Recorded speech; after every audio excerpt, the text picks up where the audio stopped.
Olá pessoal, vamos então agora ao vídeo da segunda parte, né, da aula 2.1, Teórica NP, que a gente está trabalhando no capítulo 2 do livro do Barnes e Collin da disciplina. Nós vamos falar agora sobre construtores. Então essa aula está na sequência, certo? Você precisa assistir a parte 1 primeiro, né, para você saber qual que é o exemplo que a gente está usando, em que contexto que a gente está. Nós vamos começar falando de construtores.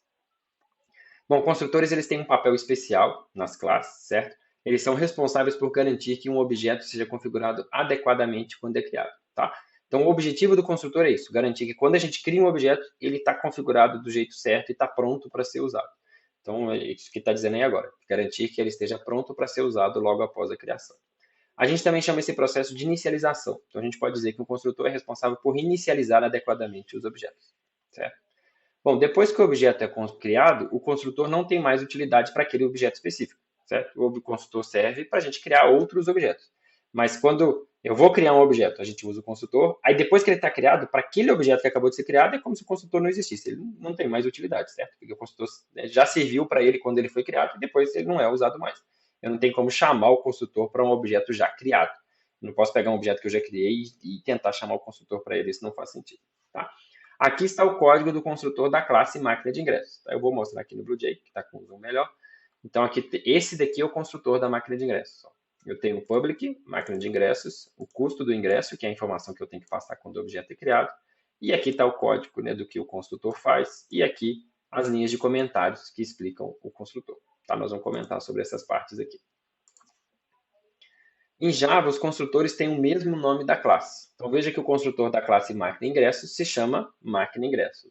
O nome do construtor tem que ser exatamente igual ao nome da classe, certo? É assim que Java identifica que isso aqui é um construtor e não um método qualquer. Geralmente a gente usa a palavra-chave public antes do nome do construtor, tá? Então, seguindo a ideia do Barnes e Collin, a gente vai apresentando os conceitos aos poucos. Então, por enquanto, o que vocês sabem é que geralmente a gente usa public, tem caso que não, mais para frente a gente vai entender por quê. Mas por enquanto a gente vai usar public para tudo. E os construtores não têm tipo de retorno, tá? Então, essa é a principal diferença para os métodos. Quando você olha os métodos, que é o que tem aqui para baixo, ó, eu tenho tipo de retorno. O construtor não tem. Então, aqui eu tenho três palavras. Ó. Eu tenho public, tenho tipo de retorno e tenho nome. Esse aqui é um método. Já o construtor só tem o public e o nome do método. Não tem o tipo de retorno aqui no meio. Tá? Por que, que ele não tem um tipo de retorno? Porque, na verdade, o construtor ele serve para criar o objeto. Assim, é como se ele, entre aspas, retornasse o objeto. Então, não faz sentido ele ter um tipo de retorno. Existe uma relação direta entre o que acontece no corpo de um construtor e os atributos da classe. Como assim? Como o construtor, o principal objetivo dele é garantir que um objeto é configurado corretamente quando é criado, a principal responsabilidade dele é inicializar os atributos, certo? Então, só para comentar aqui, né, o que acontece no corpo de um construtor. O que, que é o corpo? O corpo é o que tem dentro do abre e fecha chaves. Então, está aqui, né, o construtor, a declaração do construtor, a assinatura.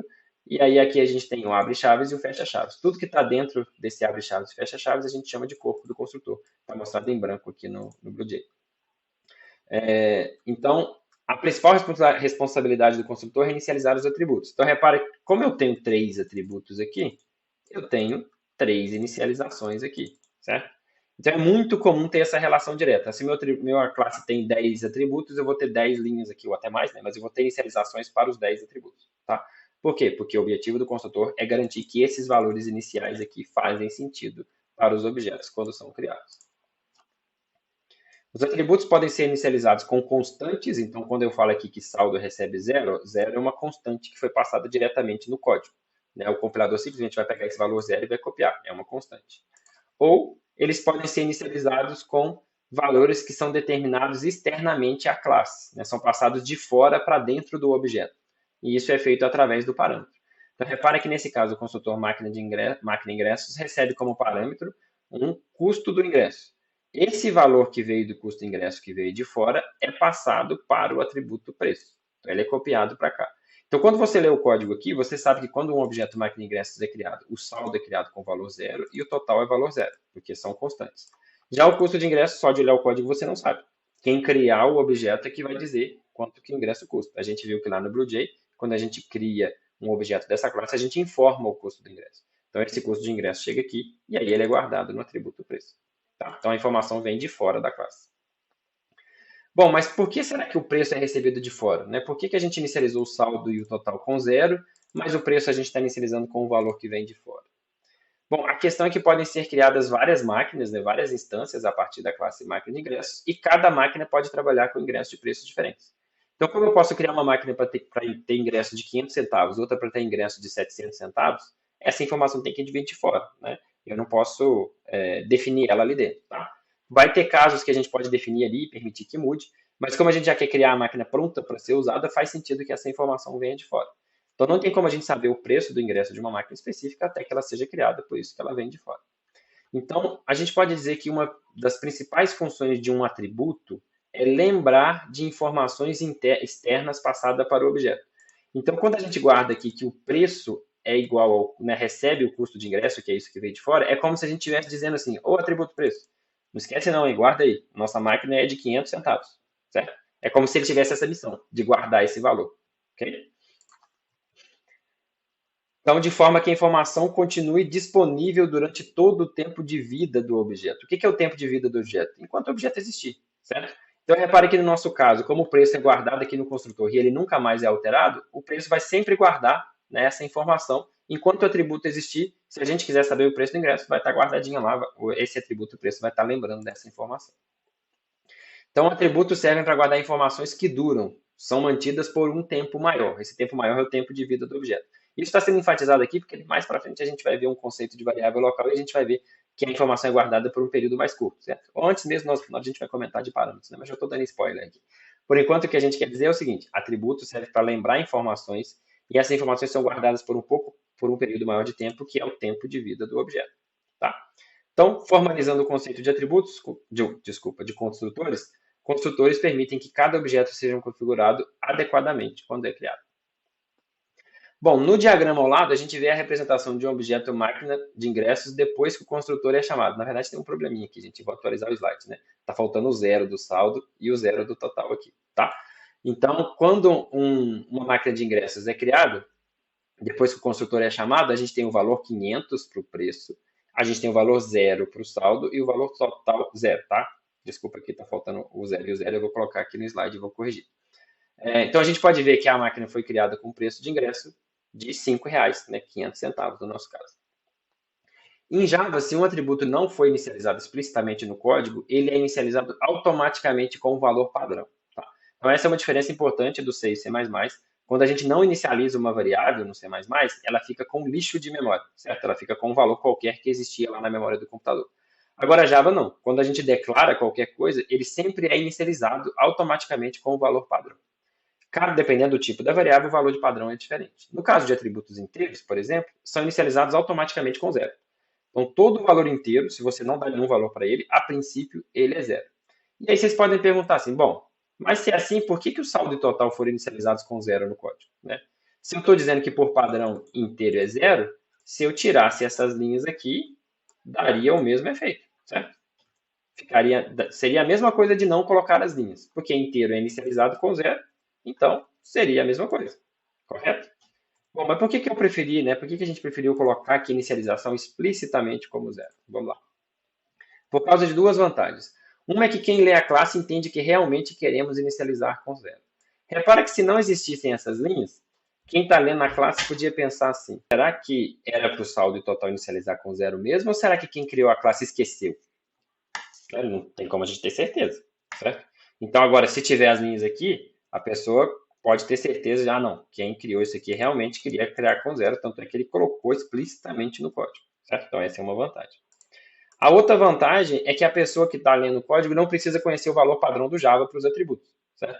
Então, se uma pessoa está lendo esse código e ele não sabe que em Java os atributos inteiros começam com 0, ele não sabe qual que é o valor dos atributos, ele vai precisar correr atrás dessa informação. Então, a gente prefere colocar aqui, né, para ter certeza que a gente inicializou certo e a gente sabe o que está fazendo. Então, a recomendação é, se você tem 3 atributos aqui, inicialize os 3. Se você tem 5, inicialize os 5. E por aí vai. Mesmo que seja para repetir o valor padrão. Bom, agora é hora de mais um quiz, né, para você ter a presença lá na aula ANP. Mais uma vez, pausa o vídeo, anota a resposta, lá no campus virtual vai estar escrito só quiz 2.2 e as opções você marca lá. Aqui no vídeo eu vou dar continuidade. Vamos lá. Bom, vamos falar agora sobre parâmetros, que nos permitem receber dados, né, permite que os objetos recebam dados. Construtores e métodos eles têm funções diferentes, mas ambos podem receber valores de fora do objeto da mesma maneira que através dos parâmetros. Tá? Então, tanto construtores, né, quanto métodos, aqui eu tenho métodos que não têm parâmetros, aqui eu tenho um método que tem parâmetro. Os dois podem receber informações de fora do objeto através dos parâmetros. A gente já viu um pouco sobre parâmetros no capítulo anterior, né? E a gente viu que a gente pode agora entender que parâmetros são variáveis definidas na assinatura de um método ou um construtor. Então, a assinatura do construtor é essa primeira linha, que define o nome do construtor e os seus parâmetros, e é aqui que está a declaração do parâmetro. Então, o parâmetro também é, de certa maneira, um tipo de variável, porque é uma coisa que permite guardar dados na memória do computador, que são dados que podem ser alterados, então é um tipo de variável, mas ele tem diferenças importantes para os atributos. Tá? Então, a gente vê que nesse construtor tem um único parâmetro, que é o custo ingresso, e é do tipo inteiro. Então, int aqui define o tipo do parâmetro, custo ingresso é o nome do parâmetro. O mesmo tipo do campo preço, que guardará o valor do parâmetro. Então, repara que se a intenção é guardar, né, que custo ingresso seja a informação que no final das contas seja guardada no atributo preço, o tipo dos dois tem que ser o mesmo, certo? Como o preço é do tipo inteiro, o parâmetro que eu estou recebendo também é do tipo inteiro. Repare que, diferentemente de um atributo, um parâmetro é usado para guardar uma informação temporária, basicamente para carregar dados de fora do objeto para dentro do construtor ou do método. Então, essa é uma diferença essencial entre atributo e parâmetro. Como eu já tinha falado, o atributo preço ele vai lembrar a informação do preço durante todo o tempo de vida do objeto. Enquanto o objeto existir, essa informação vai ter guardada lá. Já o parâmetro custo ingresso, ele só vai existir na memória do computador enquanto o construtor está sendo executado. Tá? Terminou a execução do construtor, custo do ingresso não existe mais. Ah, vou criar um outro objeto. Aí existe aquela informação do custo de ingresso para aquele objeto. Terminou a execução do construtor, não existe mais. Então, essa informação ela é temporária. Tá? Aqui está uma representação do que acontece quando a gente chama o construtor da máquina de ingresso. Então, lá no BlueJay, quando eu clico com o botão direito na classe e vou em New, né, aparece essa caixinha para eu definir o valor do ingresso. Aqui eu estou colocando 500 centavos. Quando a gente está fazendo isso e a gente clica em OK, o construtor é chamado. Então, lá no espaço do objeto, né, na memória do computador, que está guardando, né, o preço, o saldo total do objeto, é criado temporariamente um espaço que a gente chama de espaço do construtor. Então, enquanto esse espaço existe, essa informação 500 que eu coloquei lá na caixinha de diálogo do BlueJay, ela é copiada para esse espaço aqui, para o atributo custo. Aí, vocês desculpem, gente, o material ainda está sendo montado, vira e mexe tem um errinho. Então, aqui não deveria estar escrito custo, deveria estar escrito custo ingresso, que é o nome do parâmetro. Tá? Então, no slide vai ficar correto lá. Então, aqui, custo ingresso. Então, essa informação 500 que foi passada está sendo guardada temporariamente nesse espaço aqui de memória, que é do espaço do construtor, que é o que foi informado lá pelo usuário. Terminou de executar o construtor, criou o objeto, né? A gente viu que no construtor o custo ingresso é passado para o atributo preço. Então, essa informação 500 é copiada lá para o atributo preço. Terminou a execução do construtor, essa areazinha aqui, ó, esse rosa mais claro aqui, deixa de existir. Certo? Então, essa informação aqui do parâmetro custo ingresso só existe temporariamente enquanto o construtor está sendo executado. Terminou de executar essas três linhas, isso aqui desaparece. Então, se eu não tivesse copiado a informação para o atributo preço, eu não teria essa informação, ia acabar perdendo a informação. Tá? Bom, aqui está explicando isso que eu acabei de falar. Então, tecnicamente, a gente pode chamar de parâmetro formal o nome do parâmetro declarado na assinatura do construtor ou do método. Então, aqui, ó, esse nomezinho aqui, custo ingresso, a gente pode chamar de parâmetro formal. Certo? É o parâmetro, na prática a gente costuma falar só parâmetro. O parâmetro do construtor é custo ingresso. Mas tecnicamente mais bonitinho seria chamar de parâmetro formal. Já o valor passado de fora do objeto é chamado tecnicamente de argumento ou parâmetro real. Então aqui, ó, o 500 que está sendo passado aqui, ó, de fora para dentro do objeto, ou seja, o 500 é o valor do parâmetro custo-ingresso, ele é chamado de argumento, então é o argumento passado para o máquina de ingresso, isso vem lá da matemática, né, quando a gente usa uma função, a gente tem um argumento da função, ou a gente pode chamar de parâmetro real. Tá? Então, na prática, a gente acaba sendo assim, não tão detalhista, a gente acaba falando, estou passando o valor para o parâmetro, esse aqui é o parâmetro, a gente acaba dando o mesmo nome às duas coisas, mas o ideal seria chamar isso aqui de argumento ou de parâmetro real e o nome de parâmetro formal. Okay? Um parâmetro formal ele está disponível para o objeto somente dentro do corpo do construtor ou método onde ele é declarado. Dizemos que este é o escopo do parâmetro, certo? Então, o escopo é a seção de código, o trecho de código onde aquela informação vale, onde ela está acessível. Então, repare que o parâmetro está declarado aqui, na assinatura do construtor. Então, ele só está acessível aqui, certo? Dentro do abre e fecha chaves do construtor. Se eu tentar aqui, ó, no outro método acessar custo-ingresso, vai dar um erro, certo? Porque custo-ingresso não existe, ele não é acessível aqui dentro desse método. Ele é, lá, deu erro, variável não declarada, tá? Então, quando eu declaro um parâmetro, ele só vale dentro do método que ele foi declarado, porque esse é o escopo. O escopo dele é o bloco de código aqui, né, do método ou do construtor. Repara que isso é bem diferente dos atributos. Os atributos, como eles são declarados aqui, ó, no escopo da classe, está dentro do abre chaves da classe, ele é acessível de qualquer lugar da classe. Então, aqui eu estou acessando o atributo preço, aqui eu também estou acessando. Então, o escopo do atributo é a classe inteira. O escopo do parâmetro é só o método ou construtor onde ele foi declarado. Certo? A gente também pode relacionar isso com o tempo de vida da variável. Então, o parâmetro ele só existe durante uma única chamada do construtor ou do método. Eu até já tinha comentado sobre isso. Quando a gente vai criar uma máquina de ingressos, existe o custo do ingresso. Aí ele é criado, é reservado um espaço na memória do computador para guardar essa informação. Aí executei as 3 linhas, terminou o construtor, ele já não existe mais. Então, repara que o tempo de vida dele é bem curtinho. Assim, para executar essas 3 linhas aqui, vai ser alguns milissegundos lá do seu computador, pronto, ele já deixou de existir. Certo? Então, o tempo de vida do parâmetro é muito pequeno. Já o tempo de vida do atributo, enquanto o objeto existir, o atributo está lá. Então, ele tem um tempo de vida muito maior. Tá? Repare que é diferente, então, né, do tempo de vida de um atributo. O tempo de vida de um atributo é o mesmo do objeto. Ele existe a partir do momento que o objeto é criado até ele ser destruído. Então, os conceitos que ficam são: o escopo de uma variável define o trecho de código a partir do qual ela pode ser acessada, e o tempo de vida de uma variável indica quanto tempo ela vai existir até ser destruída. Certo? Dúvidas? Anotem, manda lá. Bom, agora vamos dar uma pausa aí no vídeo e fazer os exercícios. Mais 3 exercícios aí, para vocês dizerem a qual classe pertence o construtor, quantos parâmetros tem esse construtor, e se pela assinatura de um construtor dá para você chutar alguma coisa sobre os nomes e títulos dos atributos, certo? Dá uma pausa e depois volta. Bom, agora que você fez o exercício, vamos lá. Uma dica. Repara que os nomes que a gente escolhe para os atributos e parâmetros indicam para que eles servem, certo?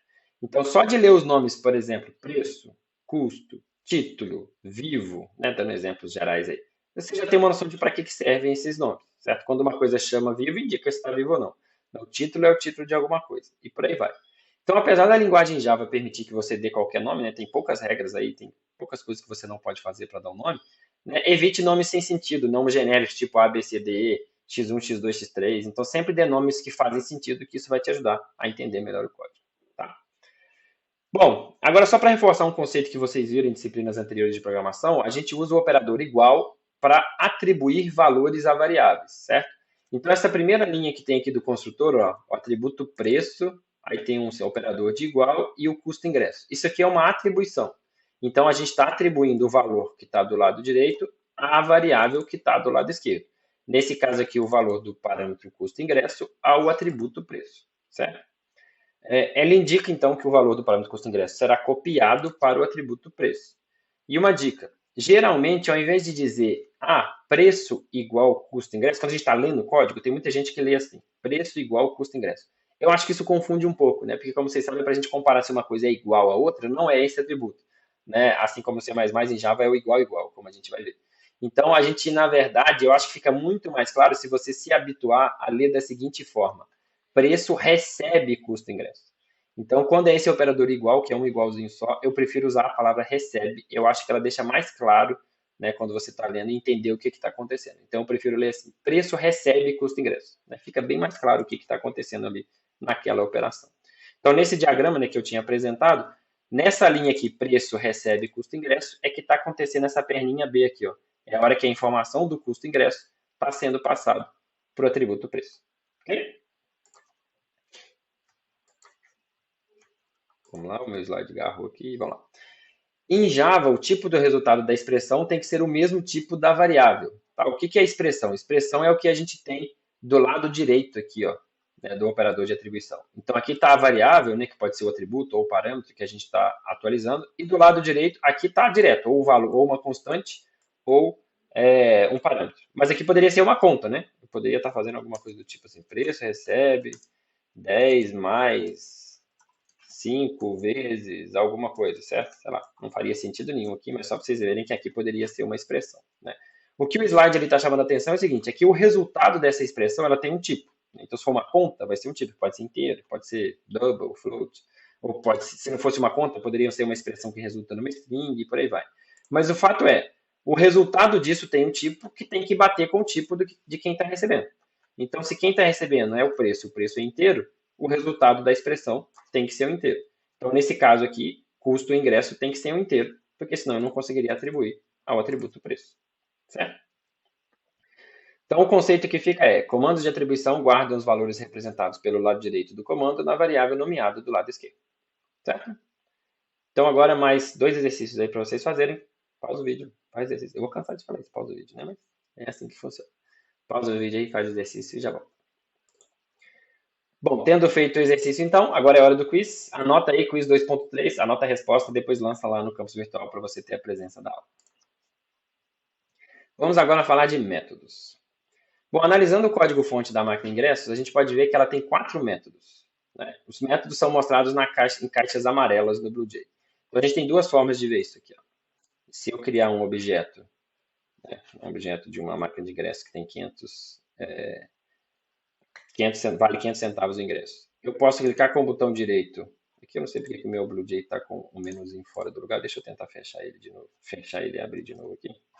Acho que na hora que eu tirei o segundo monitor, atrapalhou um pouquinho a visualização do BlueJ. Aí, ó, agora sim. Então, vou clicar aqui no New, máquina de ingressos. O ingresso custa 500 centavos.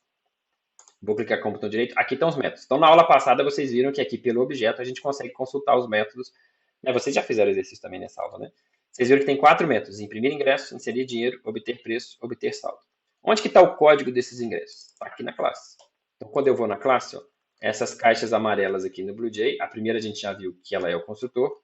As outras caixas amarelas são os métodos. Então, aqui está o método obter preço, aqui o método obter saldo, inserir dinheiro, imprimir ingresso. Certo? Os 4 métodos da classe.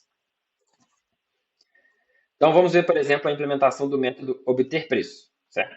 Esse aqui, ó. Obter preço. Vamos avaliar um pouquinho essa implementação aqui.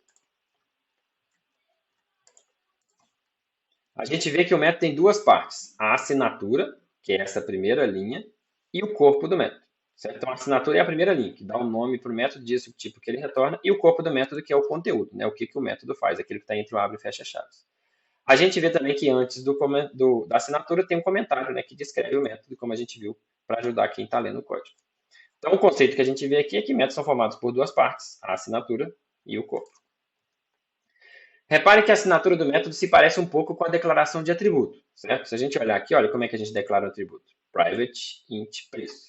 Como é que a gente declara um método? Public int obter preço. Né? Tem uma certa relação, tem 3 palavrinhas, a última é um nome, a segunda é um tipo. Né? Tem uma coisa similar entre elas. Tá? Como que eu sei que essa linha aqui eu estou declarando um atributo e essa aqui eu estou declarando um método? Pensa aí um pouquinho. Como é que eu sei? Será que é pelo private public? Na verdade, não. O que define se é um método é a existência dos parênteses, certo? Então, se não tem parênteses é atributo, se tem parênteses é método. Repara que se for um método que não recebe nenhum parâmetro, né, eu só tenho abre e fecha parênteses. Se for um método que recebe parâmetros, eu tenho um parâmetro entre parênteses. Mas o fato é que sempre existe os parênteses. Eu avacalhei o código aqui, peraí.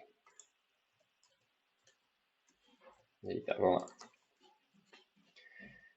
Outro detalhe é que o atributo ele termina com ponto e vírgula, né? Então declarei o atributo, ele termina com ponto e vírgula. Já o método ele não termina aqui com ponto e vírgula, ele abre chave para ter o conteúdo, né? O seu corpo.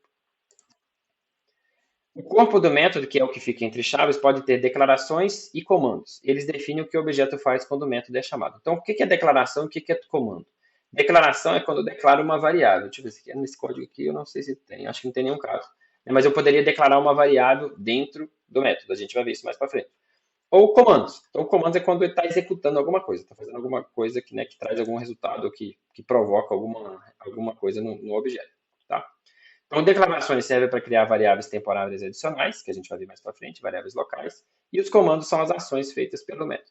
A gente chama de bloco de código o conjunto de declarações e comandos que ficam entre um par de chaves, certo? Então, o corpo, né, de um método, né, ele é formado por um bloco de código. Aqui dentro eu posso ter subblocos dentro desse bloco. Mas o fato é que entre um abre chaves e um fecha chaves eu tenho um bloco de código.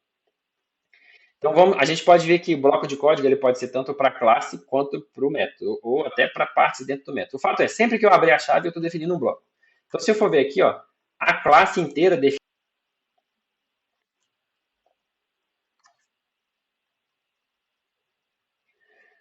Tanto construtores quanto métodos podem ter quaisquer quantidades de parâmetros, inclusive nenhum, certo? Então, como a gente viu, tem método aqui que não recebe parâmetros, tem método que recebe. Eu posso ter qualquer quantidade, não tem limites, tá? É meio estranho ter um método, sei lá, que recebe 30 atributos, 30 parâmetros, apesar de não ser impossível, mas o fato é que eu posso ter qualquer um.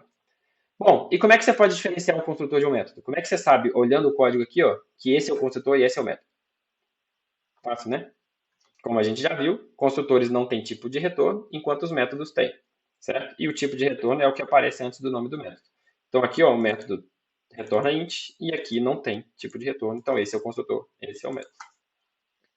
Além disso, a gente já viu que os construtores possuem o mesmo nome da classe, certo? Então a classe chama máquina de ingressos e o construtor chama máquina de ingressos. Já os métodos têm que ter outros nomes, tá? O corpo do método obter preço ele tem apenas um comando, que é return preço, certo? Só tem essa linha aqui, ó, dentro da implementação do método obter preço. Esse comando é chamado comando de retorno. Então, esse return aqui, né, como o próprio nome diz, ele é um comando de retorno. Para que ele serve? Ele deve retornar um valor. Antes de falar para que serve, né? Ele deve retornar uma informação que seja do mesmo tipo do método. Então, como o método retorna inteiro, a informação que eu estou passando aqui no return também tem que ser um inteiro. Então, no caso aqui, ó, preço é um atributo do tipo inteiro, então beleza, eu posso retornar aqui. Eu poderia retornar um número também diretamente. Mas o fato é que tem que ser uma coisa do mesmo tipo do método. Se o método retorna inteiro, eu tenho que retornar uma informação que também seja inteira. E ele deve ser sempre o último comando do método. Então, por que ele deve ser o último comando do método? Porque quando a execução do programa chega no return, ele sai do método retornando essa informação, ele não executa mais nada para baixo. Então, se eu tentasse fazer alguma coisa aqui, ó, isso não faria sentido, certo? Essa linha nunca seria executada, tá? Porque chegou no return, a execução sai do método. Então, depois dele, nenhum outro comando é executado. A gente pode pensar em uma chamada de método como uma pergunta feita ao objeto, tá? Então, uma maneira de entender para que é um método. Então, eu tenho um método aqui, obter preço, né? Eu posso entender essa chamada de método, ou seja, quando eu pego um objeto e chamo o método obter preço dele, né, que é quando eu venho aqui, ó, vou criar um objeto, máquina de ingresso, e vou vir clicar com o botão direito e clicar em obter preço. É como se eu estivesse fazendo uma pergunta para esse objeto. E a pergunta, nesse caso, seria, quanto custa o seu ingresso? É como se eu estivesse perguntando isso para a máquina, certo? Perguntando para a máquina quanto que custa o ingresso que ela está vendendo. Okay? Então, quando o método obter preço é chamado, é como se fosse feita essa pergunta, quanto custa o ingresso para o objeto. Nesse caso específico, o objeto não precisa fazer nenhuma conta, já que ele tem o valor do ingresso guardado no atributo preço, certo? Por isso que já tem um return direto. Você pergunta para ele, quanto custa o ingresso? Aí o atributo vai dizer assim, opa, eu lembro dessa informação. Eu fui criado para isso, para guardar essa informação. Então eu posso retornar para você. Eu não tenho que fazer nenhuma conta, é simplesmente retornar, certo? Mas a gente vai ver mais para frente que métodos podem precisar de códigos mais complexos para retornar uma informação. Nem sempre é uma coisa tão direta, igual tá aí, tá? Bom, agora nós vamos passar para métodos de acessos e modificadores, mas eu vou preferir quebrar aqui em mais uma parte, tá? Então, no próximo vídeo, a gente complementa finaliza essa aula teórica NP aqui do início do capítulo 2. Até lá!